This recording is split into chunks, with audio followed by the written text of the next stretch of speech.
Hi Ashmita. Hi Isha, how are you? Welcome to I'm good. Welcome to our session where I wanted to talk to you about how you got your first BA job. I saw your LinkedIn profile and I really found it interesting because very few international students who have done masters here in Australia got a technical job so soon. So I thought I'll have a chat session with you where you could tell about yourself and share with others how you did it. So, can you start by telling something about yourself first? Thank you so much, Isha. Thanks for having me here. So my name is Ashmita Huja, and I work as a business analyst in a IT company in Melbourne. I completed my Master of Information Systems last year in 2020, Okay. and I've just completed 1 year of my job. Like tomorrow, I'll complete 1 year of my job. Wow. Yeah. Congratulations. That's good. Thank you so much. Yeah, thank you. So, it's been a it's been a learning curve for me, and I've learned so many things while I was studying and even working part time, and then finally getting the role that I wanted. And I think I'm very happy and grateful. Yeah, yeah. No, no. Actually, I think that you really did do very well, not just in terms of doing your masters, but also getting this job. You pulled all the strings, so that's totally on to you. Your success. So, Ashmita, what exactly? So, before we go into how you became a BA, I Yeah. just wanted to know because a lot of master students want to become BA, but they don't know. So, what is exactly in your terms? Like, what do you think you do as a in a BA job? All right. So, as a BA, you are responsible to maintain business and IT alignment, right? So, you would be liaising with stakeholders and the technical team and literally understanding both sides and putting it into simpler terms for both the parties, if I put it in simple words. So in my case, it's like you have to first identify requirements of the stakeholders or the clients, right? And then you understand the requirements. Then finally, once you are eliciting and analyze the requirements, then you get feedback from the clients. So with us, we follow the agile approach. Okay, Um, yeah, because it's like uh, agile is very famous these days, and yeah, it's very kind of successful. Yeah, successful, and like a mix of waterfall and agile yeah. is a good idea, definitely. But with us at the moment, we are focusing more on the agile methodologies. So, as a BA, you would also, apart from just understanding requirements, right, you would also need to make sure that your approach towards the stakeholders, because very, very little simple things. How are you? Because the stakeholders are always busy. They will give you, let's say, 10 minutes of their time, so you have to use your own skills to extract as much as information as you can in those 10 minutes and prepare the document and get it validated, you Yeah. know.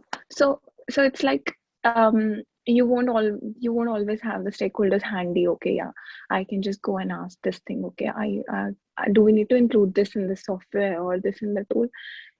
That's going to happen in the beginning itself. So you got to do your own homework, use like you got to brainstorm, prepare questionnaires, then finally send them the questionnaire, give them a deadline that, oh, I would need this, for the interview session that I'm going to conduct, and finally understand their requirements, and then prepare a formal document, get it validated, signed, whatever, and then start your work with the technical team.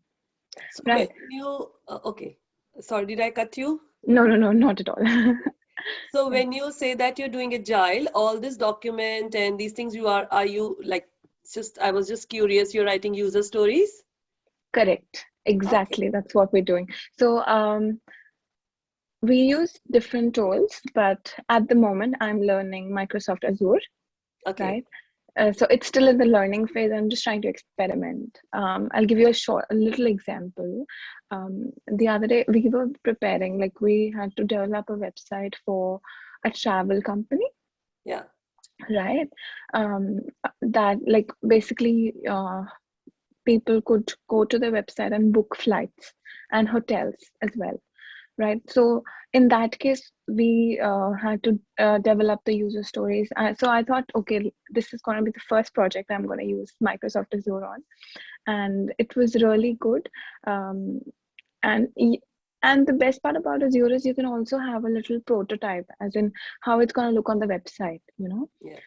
So it's like very dynamic, and I would definitely recommend everybody watching this video to make sure that they are updated with what tools are in demand. Like even when my workplace is, I might not, because sometimes we deal with very small projects and Yeah. we've already developed user stories for them, you know, Yeah. like, because if, for example, if I've already done a travel website, I would definitely know that the next website is going to have the same thing. So I'm not going to devote time starting everything from scratch, right? Yeah.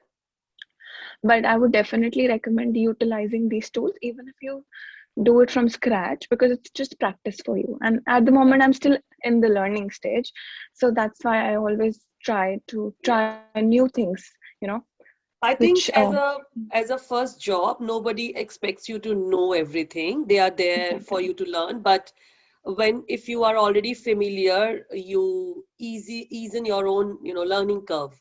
I think that's what. Right, And tools like Microsoft Azure DevOps are, if you had just a free account, you create there, and you can always play around, within. You can create your own organization, and you can play right, around that, and it's a right. very common tool. And if you know one, then it's just using another tool is just piece of cake, because Same. internally a bit of workflow is different, but they are trying to do the same thing. Yeah, like Visual Paradigm was the first one that I used in my uni.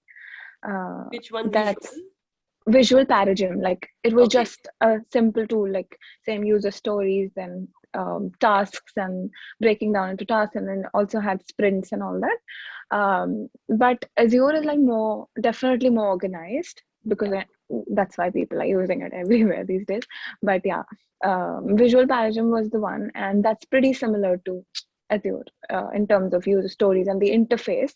Yeah. So it's easy to understand and just get a hold of it.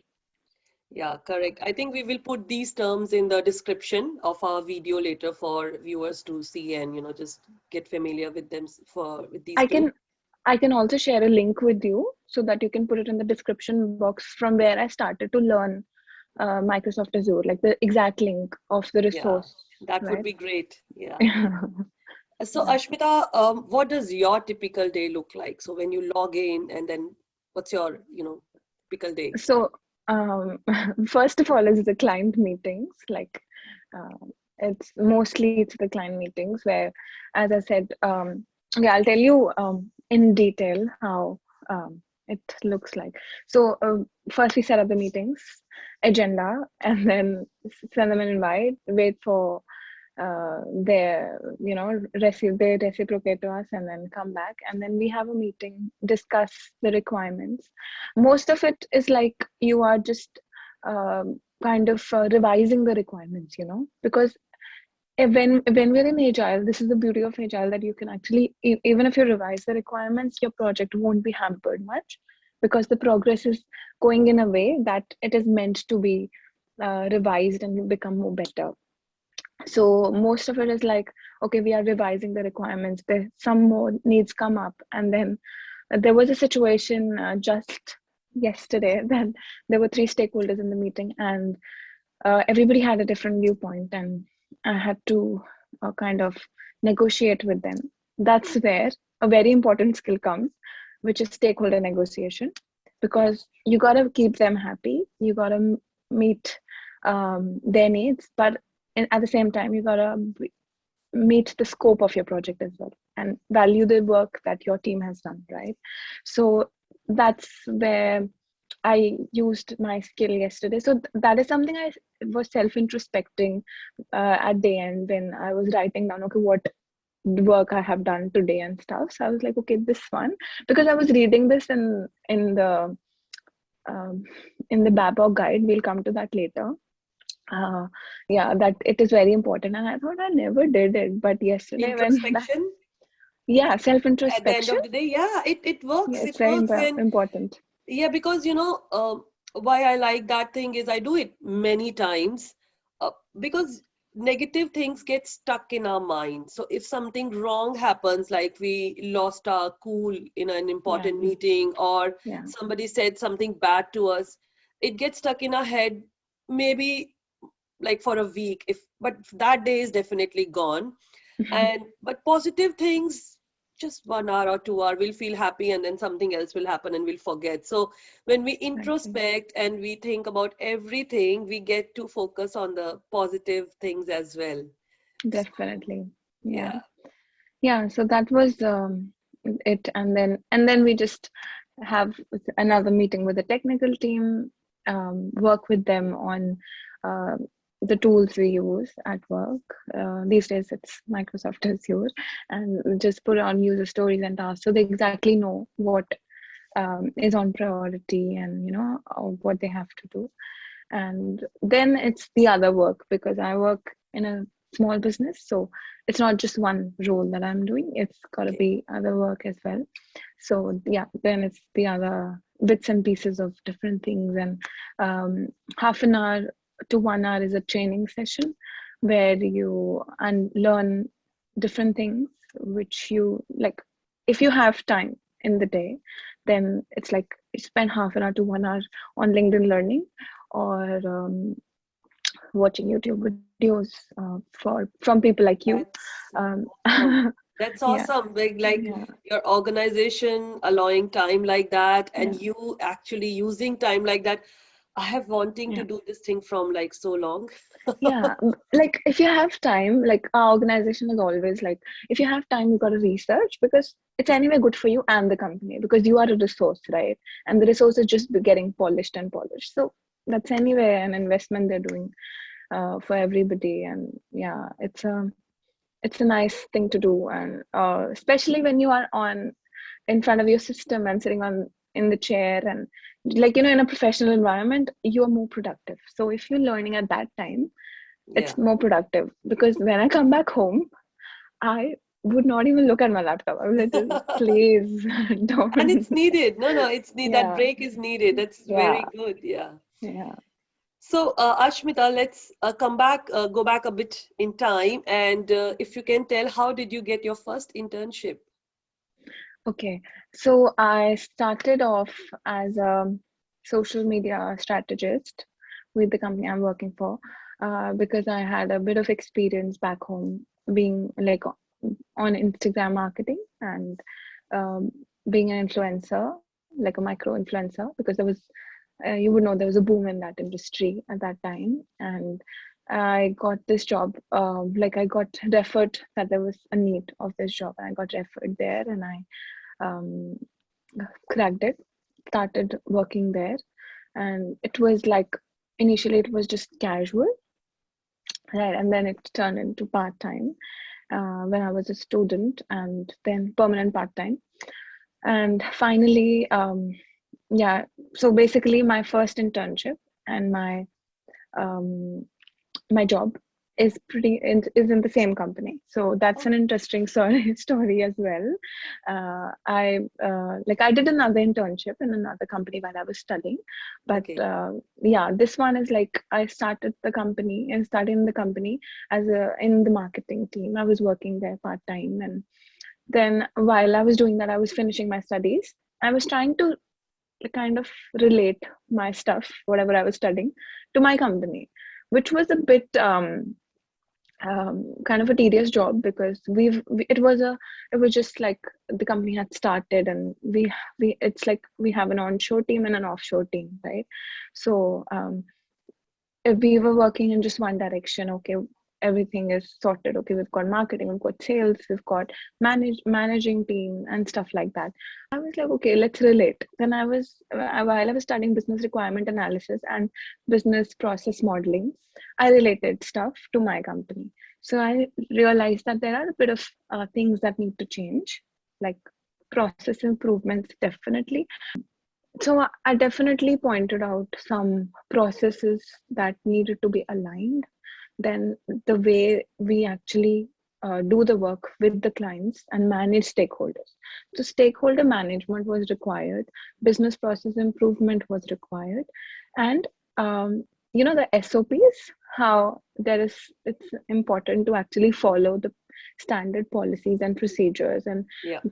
do things right. So there was things like this that I thought, okay, this is this. So I was still learning because I was still studying, right? So I was still trying to relate. And then finally, when I was coming closer to my degree, like it was kind of completing, so I tried to point, like, kind of frame a few things, like identify a few things that, okay, we need to work on this. And then I presented that, and that was really appreciated. And and then I told them, okay, as a BA, these are the things that I got to do, and this will help in a way. So I did not, because I knew that they would like to know what will be the benefit, like what is going to be the end result, not how you're going to do it. That is less, most of the people are less interested in knowing that how you're going to do it. They want to know the benefits. So I told the benefits, okay, it'll be seamless, like you things, yeah, stakeholders, your project management, and as the company is growing, there would be more projects, so we need policies and systems in place. So, and then that's how I transitioned into a new job also from my first part-time role. And yeah, I'm still working there. Yeah. That's good. And I'm sure that Thank your management agrees because you're saying like it's been 1 year and Yeah. yeah, and you're doing good. So that's yeah, that's nice that you showed them the value you will bring, and that's why they hired you as a BA. And also, Ashmita, even though you did it, like you got an internship and you jumped it through that, I still see that even after your masters you have a lot of LinkedIn certifications in your, and that's what interested me. It looks very impressive. So why did you do them? What got in your head and you kept doing them, and even now uh, you're doing, like you say? yeah. Yeah. So now I'm a bit slow. At that time I was very active, to be honest, but yeah, I'm still doing it. So why I did was because I knew that um, to grow you got to learn first thing. And I've already, okay, we all think, okay, we've done masters, we know enough, but there are so many tools that in masters you will only they will only tell you the basics. But if you do these courses, you're able to practically apply that in your real life. So, and the best part is, like, it's an investment. Most of the students, they have the student ID accounts, so they can do these courses for free because they can Okay. log into their LinkedIn learning accounts, do these for free. But like professionals, like after I completed my graduation, then I paid for the premium LinkedIn thing, and then I started doing my certification. So that's also an investment only. So you're investing in your career. So Yeah. we do not have to like worry, okay, I think it's 300 or something, which is like 300 you're paying to do so many courses. So it's definitely good, right? So one is that it just helps you learn, and second thing is it generates curiosity. Yeah. Like I did one course which was B2B LinkedIn marketing. Mm-hmm. So that is not related to BA, but that is related to my profession. As in, for example, if tomorrow I think I want to be a business consultant, so I want to work as as a sole trader and work as a business consultant and work with different businesses. So I'm going to be the business, they're going to be the business. So B2B LinkedIn marketing. So I was thinking from that perspective, okay, what if 10 years down the line I want to work as that? So let's do this course. So I was trying to find the reasons first why I should do this course, Okay. because it's your time. Like, if you're spending 1.5 hour uh, in one course, so it's your You time don't want to that you're waste that. devoting. Yeah. Sure. So you gotta list down the reasons. Then after you do the course, go back to the reasons and see, okay, did this reason, was this fulfilled? For example, I did one Power BI top skills. So the reason was I need to learn this tool like proficiently. Then another one was I need to use it in real life. I've only used it in assignments. Okay. Okay. So when I did that course, I could not meet the first one. So that means I need to do another course. So that this way you know that, okay, this is not enough. That's a good way, yeah. Yeah. I must say, you haven't said it till now, but you are very planned person, and I really like that about you. So you introspect, or at least when you read about it, you do that, even if not daily. And then I have never heard of anybody doing courses like that, that having their own goals before starting and then coming back and checking, because Yeah. most of us, we just add them to our wish list, and there are 100 courses already, and then we are like, okay, we are not doing, maybe one or two will do. So yeah, that's a very good way. And I think, um, so like you said, there are a lot of benefits LinkedIn certification gave you. It helped you map to the what is the real world, how these tools are used, and not just at university level. And it Yeah. gave you the confidence, I think, when, because now you have seen how real world uses them. So in the interview, or whenever somebody is talking to you, you know that what you're saying is correct. Yeah. And as a third person, I would say it shows seriousness in your profile, that this girl or this candidate is serious about, getting a job, and not just, she's not stopped herself. She's, continuously learning. Mm. And that, of course, I think sets you apart from all the people who are looking for a first Yeah. job as a BA. So, Yeah. so kudos to that. And Thank you. can you also, if you have done the research, because I don't want to pressurize you, but do you know of any certifications? I think I heard about ECBA or something in for Yes. as a BA. Yes. So entry certificate of business analysis. So that is basically done by IIBA. So IIBA is like International Institute of Business Analysis that offers this certification. I Okay. haven't done that, but I have kind of prepared for it like 60-70%. So I'm just trying that I can manage that by the end of this year. So let's see, hope for the best. But yeah, so in this ECBA, you got to have knowledge about the Babok guide that I mentioned before. So Okay. Babok guide is like it tells you like business, what is business analysis, then the core business analysis core concept model, then what are the kind of tools and techniques used, for example, brainstorming, mind mapping, um, like interview sessions, then there's so many more. uh, it's in detail, like it's a proper book that you got to be on tips with, and then you finally get into the examination. I'm pretty sure you need a, a membership with IIBA to Okay. get into this. And the other thing, you got to complete some professional development hours to be eligible to apply for the certification. So what Okay. I did was I joined a study group. So IIBA organizes study groups, uh, like I did with Perth, because and it was online. And it Mm-hmm. was a really informative group. It is like self-facilitated. It's not like someone is going to teach you. It's not like that. It's just that you there is one facilitator, but they guide you how to kind of start off like presentations and stuff. And every team is given a topic, and you got to prepare a presentation. So this way they help you go through the Babok guide within the group. So it's kind of a group based environment where you're motivated to learn everything about Babok. And finally, when you're done, you can just revise and sit in your exam. Okay, that's good. And I think we would like to have those links also, and maybe some people might contact you to know a bit more about the certification. And Yeah, sometimes it's definitely. easier to talk to someone rather than do the research on our own. Yeah, no, definitely. So this ECBA is actually an examination by IIBA organization. Like you have to register Yes, there yes, and to get this yes, certification. And okay, yeah, yes, makes yes. sense. Yeah. So I think we are almost to our end of our session, Ashmita. I just want to ask you, what is your suggestions to other master students who want to become BA, especially to those people who are not in IT but doing casual jobs, and yeah, they're struggling to come to IT now.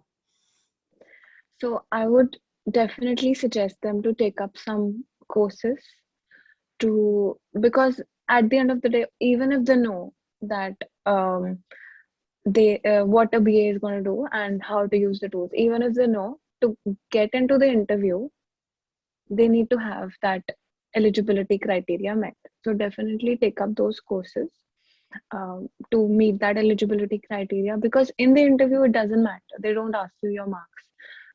I sat in an interview because I'll also tell you another thing in the end of the session. After you've got your first job, anyone who's got their first job, so I was sitting in an interview, and they did not ask me anything regarding my marks, regarding what I studied. They were just asking me about the tools. They did not even ask me about the certifications, right? LinkedIn, this and that, nothing. Why? Because that is only to pick up your resume. So after, when you are in the interview, it's just you and the company and your skills that you're demonstrating. That's it. That is what is going to land you the job.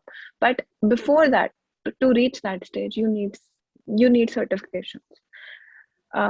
Certification, as in, it's not, you don't have to shell out a lot of money. Start off with LinkedIn if you're a student. If not a student, like if you start coming back to IT, or um, like starting off in transitioning into a new IT field or something, try to do LinkedIn certifications. Why? Because you have this justification that you've been continuously professionally developing, and you know your thing. Yeah. So that's going to be one. And the second is, don't underestimate yourself. I did that, and one of the recruiters, he told me that you don't have to underestimate yourself. My resume was like crappy, okay? Crappy. I did not mention everything that I'm talking about. That I did this, I did that. Nothing. I just, okay, this and that, this and that. Very, very to the point, because you hear things from people, okay, your resume should be one page because you recruiters don't have time. I'm like, okay, I did that. But then when I finally got this feedback from somebody who was very kind enough to tell me transparently that your resume is like crappy, you gotta change it. And I was like, thank you. And then I self-introspected and I was like, if recruiter doesn't have time, why will they pay me $100,000? If they're going to pay somebody $100,000, they need to invest time, na? To find out, okay, this is the ideal candidate. So then I was like, okay, it should be detailed.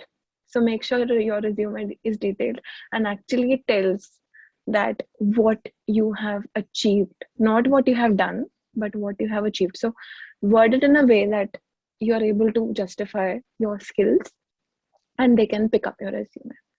So that's I going to be think another I will thing. just say about the resume length. I think how it became to be short is what they are looking is for keywords. And like you said, people start putting what they did instead of what they accomplished, and the resume becomes Yes, big because yes, you might be doing 100 things in a day, right? And if you put all those things, it will. So I think maybe 2 pages is good, and it depends on your experience. You can go, if you are like 10 to 12 years of experience, you might go to 3 or 4.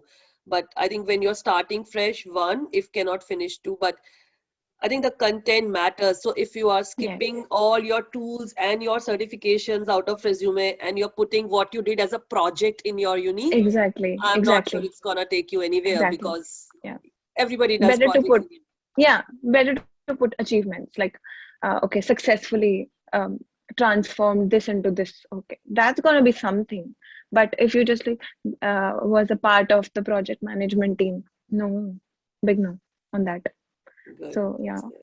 yeah, Yeah. Thanks for that. And yeah, so I think framing the resume correctly, doing the certifications, and not just LinkedIn, there are other certifications out there. You can, I think people can always try for the free ones, initially with starting if they don't definitely. want to put in too much money. And LinkedIn allows you to put it in your profile. It doesn't blocks you that you should do only LinkedIn. But Yeah. yeah, LinkedIn, I also like LinkedIn Learning a lot. And yeah, so that's the way. And I think networking, right, Ashmita? Networking is very important. Very important, very important. So um I've got like the second internship that I did was via networking only.